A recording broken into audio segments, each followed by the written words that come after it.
안녕하세요. 준의 서재입니다. 우리 일상을 보면 업무나 공부를 할 때 집중을 방해하는 요소들이 많잖아요. 당연한 말이지만 뭔가를 억지로 의무감에서 할 때 특히 집중이 더 어렵죠. 예를 들어 학생들은 대체로 공부를 싫어하지만 억지로 책상 앞에 앉아 있어야 하고요. 성인들은 직업 그 자체를 사랑하기보다는 먹고 살기 위해 돈을 벌려고 직장을 선택한 경우라고 할 수 있는데요. 이걸 다른 말로 표현하면 자기 목적성 혹은 내적 동기가 결여된 거라고 할 수 있습니다. 이렇게 억지로 뭔가를 해야 하는 상황을 견디는 쉬운 방법이 바로 딴짓이잖아요. 다시 말해 의도적 주의 전환을 시도하는 거죠. 긍정심리학의 대가인 미하일 칙센트미하일은 많은 현대인들이 일과 여가 시간을 통틀어 시간을 의미 있게 사용하는 경험이 부족하다는 점을 우려했는데요. 쉽게 말해 지금 우리가 통과하는 경험과 시간을 수동적으로 견디면 안 된다는 거죠. 그래서 우리가 어떤 활동을 하든 시간 가는 줄도 모르고 푹 빠지는 경험인 몰입의 중요성을 강조했는데요. 여기서 몰입은 의식과 감정, 행동이 완전히 일치하는 걸 의미하고요. 이 몰입을 가능하게 하는 요소가 바로 집중력과 의지입니다. 몰입이 정확히 어떤 경험인지 운동으로 한번 예를 들어볼 건데요. 우리가 스키를 타고 급 경사면을 활강한다고 한번 생각해 볼까요? 아니면 암벽 등반을 오르는 상황을 떠올려 볼 수도 있을 것 같아요. 우리는 이런 상황에서 너무 행복해 라는 감정에 젖어 있다거나 이따 저녁에 뭐 먹지? 이런 잡념이 떠오를 수가 없잖아요. 이때는 자연히 몸의 움직임이나 스키의 위치, 얼굴을 스치며 지나가는 공기, 눈앞의 지형지물 등에 집중해야 하고요. 그렇지 않으면 눈 속에 처박히는 등의 안전사고가 날 위험이 크죠. 쉽게 말해서 몰입은 몰입하는 그 상황 자체가 행복감이나 즐거움을 주지는 않고요. 일이 다 마무리되고 난 다음에 돌아볼 때 그 경험이 얼마나 즐겁고 값지고 소중했는지를 실감하는 경험이라고 할 수 있어요. 그리고 시계를 봤을 때 벌써 시간이 이렇게 흘렀어? 라고 느끼게 해주는 활동이기도 하고요. 이걸 독서에도 한번 적용해보면요. 몰입의 측면에서 속독이란 빨리 읽기가 아니라 시간 가는 것도 잊은 채 책 읽기에 빠져드는 거라고 표현할 수 있지 않을까 싶어요. 마찬가지로 웨이트 트레이닝을 할 때도 몰입을 경험할 수 있는데요. 보통 3대 운동이라고 하잖아요. 고중량의 바벨을 들고 벤치프레스나 스쿼트, 데드리프트 같은 동작을 할 때 우리는 자연스럽게 중량과 자세, 호흡과 복압, 그립, 자극정 등에 집중할 수밖에 없어요.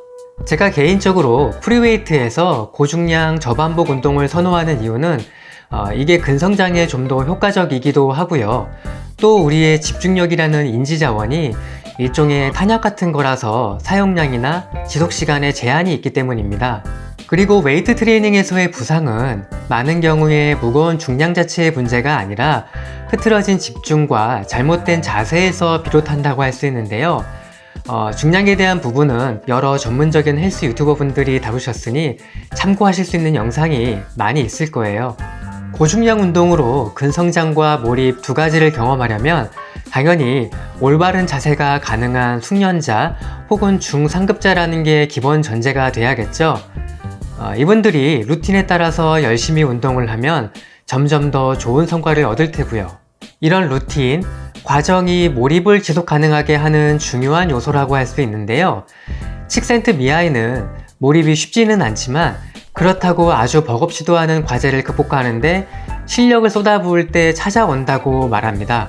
다시 말해 초급자들은 몰입을 경험하기가 어렵다는 걸 의미하기도 하는데요. 쉬운 예로 우리가 춤을 배울 때 초보자 단계에서는 스텝 밟는 거에 급급해서 춤에 빠져들 수 없는 것과 같은 상태라고 할 수 있어요. 참고로 몰입의 메커니즘을 고도로 잘 활용하는 사례가 바로 게임의 레벨업 시스템이라고 할 수 있는데요.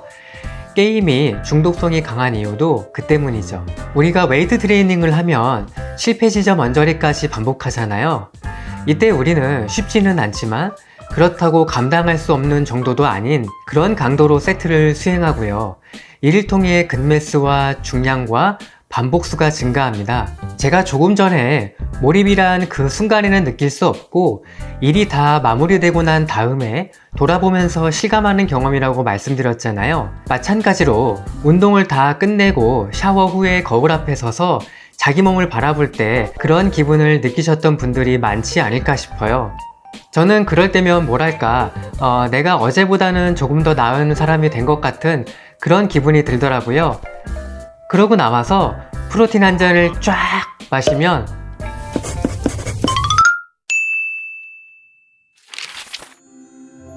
몰입과 놀이의 공통점은 스스로에게 결과를 예측할 수 없는 난관을 부여한다는 것이다.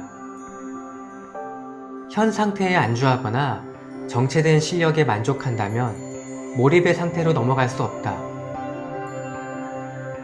그래서 몰입은 매번 새로운 배움과 성장으로 이끌어준다. 일상에서 권태를 몰아낸다.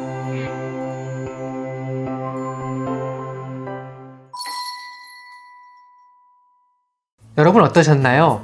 꼭 운동이 아니어도 좋으니 각자가 좋아하고 관심 있는 분야에서 몰입을 경험해 보셨으면 좋겠습니다. 저는 다음에도 유익한 영상으로 다시 찾아올 테니까요. 좋아요와 구독 잊지 말아 주시고요. 그럼 안녕!